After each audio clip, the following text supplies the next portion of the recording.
Marcos 6:1.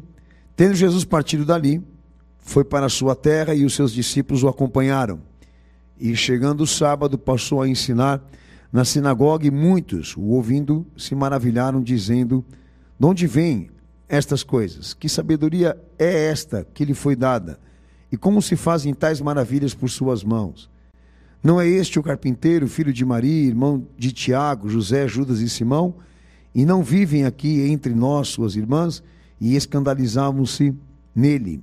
Jesus, porém, lhes disse: não há profeta sem honra, senão na sua terra, entre os seus parentes e na sua casa.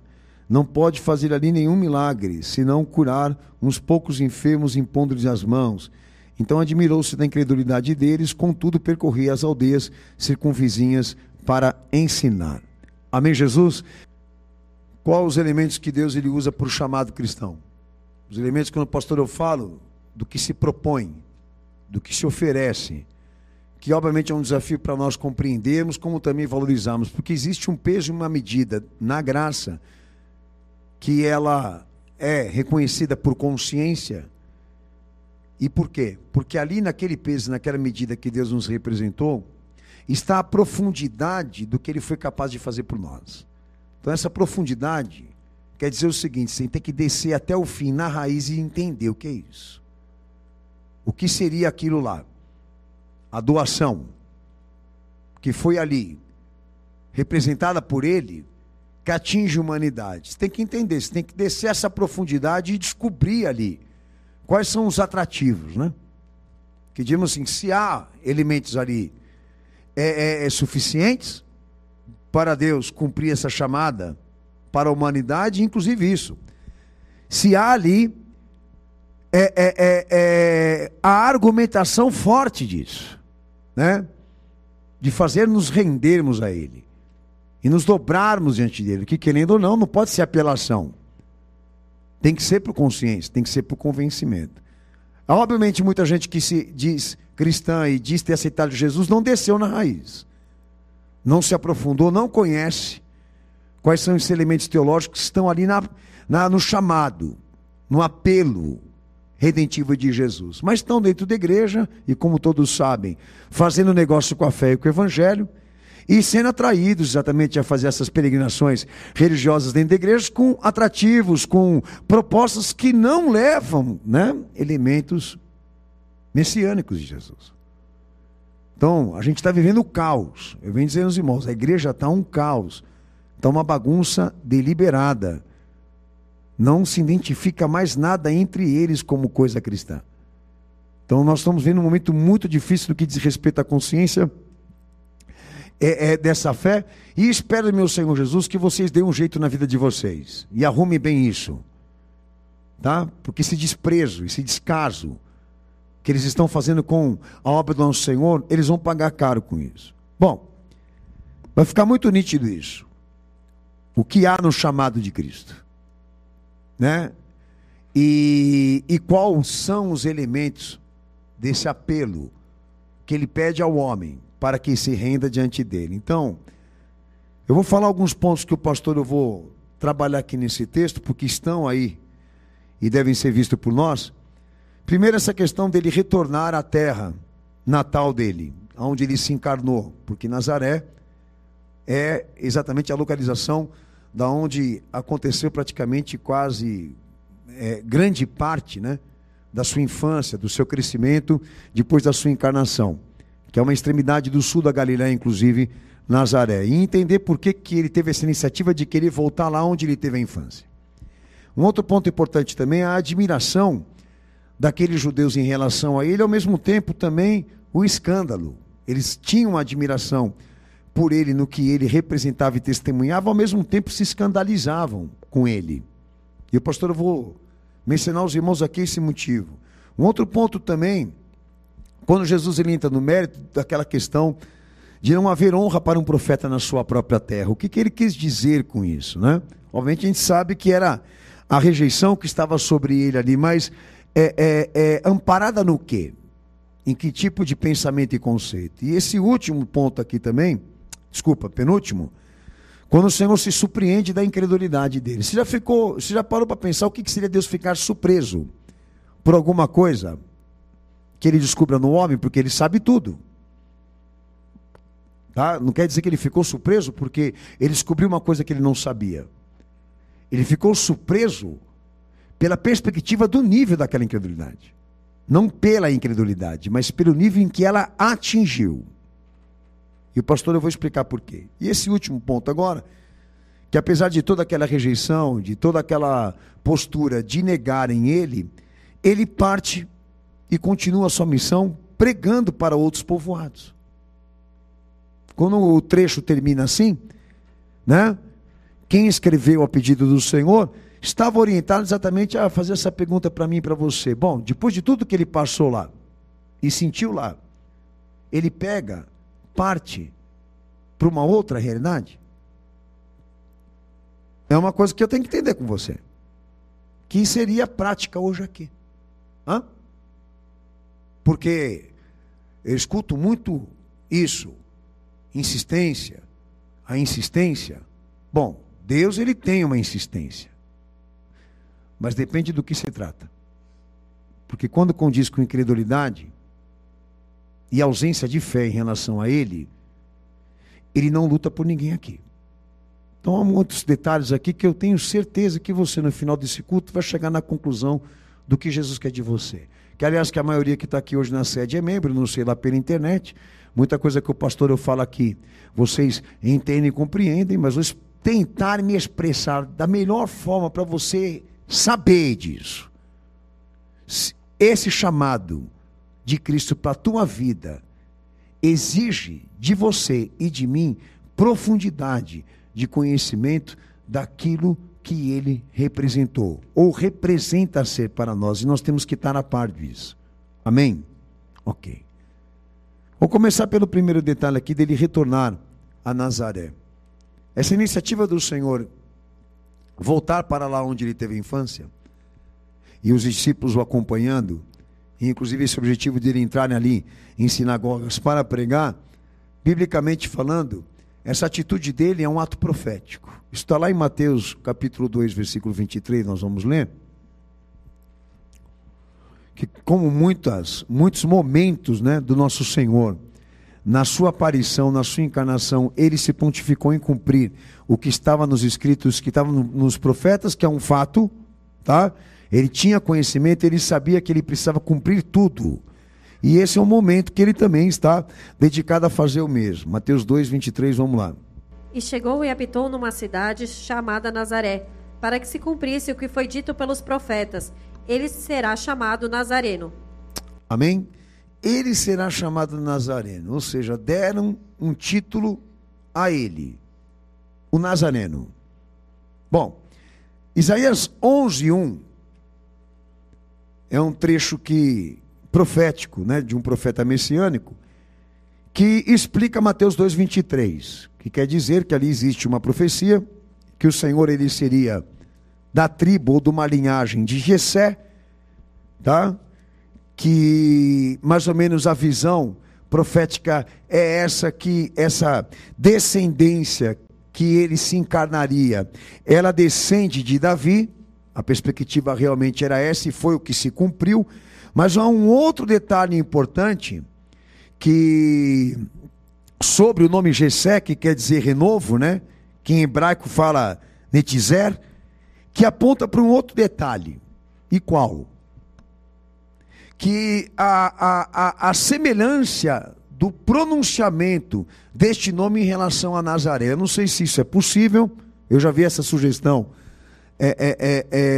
em estudos, mas o fato é que esse título, que esse local, que esta localização, a ele, representava para ele uma situação que ele iria viver messianicamente, não só de descender, né, de uma tribo já revelada e prevista por Deus, como também isso, viver certa realidade e situação ali aonde ele se concentraria na sua encarnação, como também na sua infância, que é essa parte que o pastor vou explicar para vocês, que eles falam dessa semelhança fonética, né, entre Netizer e Nazaré. Mas nós vamos ler o texto do profeta, que já presta atenção em nome de Jesus.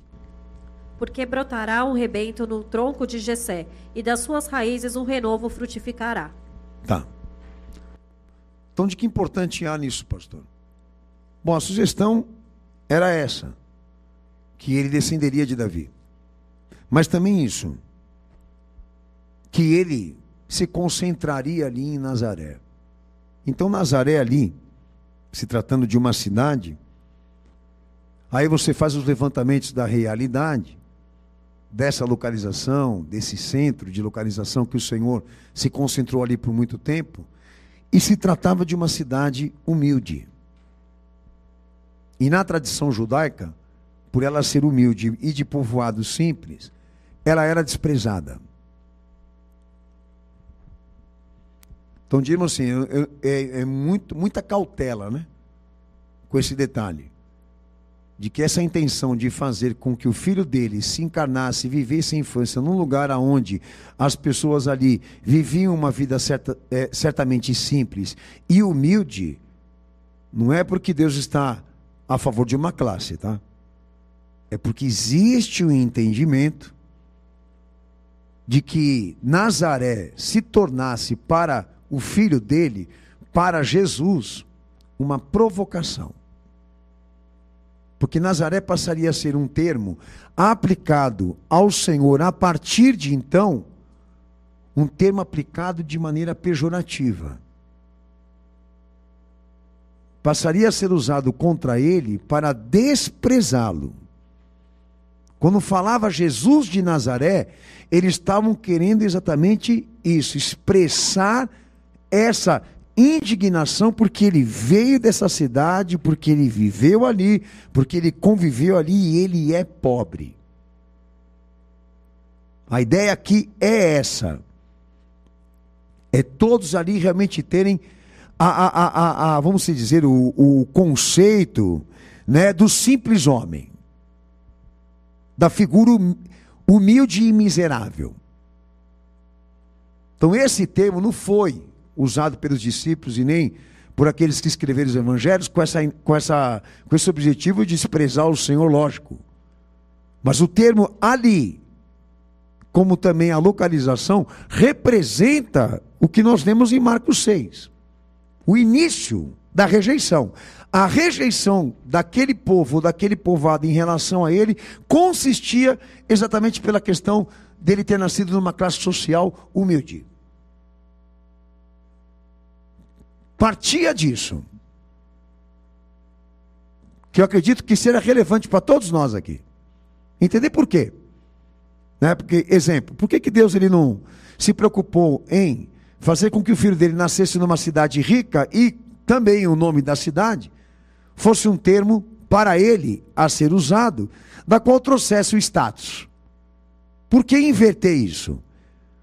Permitir que a infância dele e a vivência dele fosse um lugar onde todo mundo ia usar este lugar e o nome dessa cidade para tentar humilhar e desprezar ele. Eu digo do que diz respeito a Deus. Por quê? O que ele queria com isso? Qual a tentativa dele, né, com os homens, de fazer que o filho não tivesse essa beleza, essa atração, ou essa autoafirmação material ou materialista, ou sequer até mesmo política. Porque era um conceito que estava lá. Um conceito que enraizado na cultura judaica, de que o Messias que Deus iria enviar, ele era de uma linhagem rica, poderosa e seria político. Daí aparece ele no inverso, numa semelhança humana humilde e, para não dizer aqui, desprezível para alguns, porque nasceu numa cidade pobre. Marcos 14:67. E vendo a Pedro que se estava aquentando, olhou para ele e disse: Tu também estavas com Jesus, o Nazareno. Aí você vai ver textos aqui, né? Marcos 10:47, Lucas 24:19, Marcos 1:24, Lucas 4:34, Marcos 16, verso 6. Esse termo constantemente sendo usado ali para identificar de que Jesus eles estavam falando. inclusive usando o termo para descrever não só a natureza da sua identidade, como também isso, a natureza da sua identidade social. Não só a identidade humana, como também a identidade social. E lembro, isso não estava sendo feito pelos discípulos, mas todos ali estavam cientes que esse termo, que esta realidade ali no Senhor ia ser usada contra ele. Lá em João 1,46, para os irmãos terem uma noção de como esse termo era usado contra o Senhor com um objetivo pejorativo, a irmã Valiga já acompanha. Disse-lhe Natanael: pode vir alguma coisa boa de Nazaré? Disse-lhe Filipe: vem e vê. Certo? Pode vir alguma coisa boa de lá?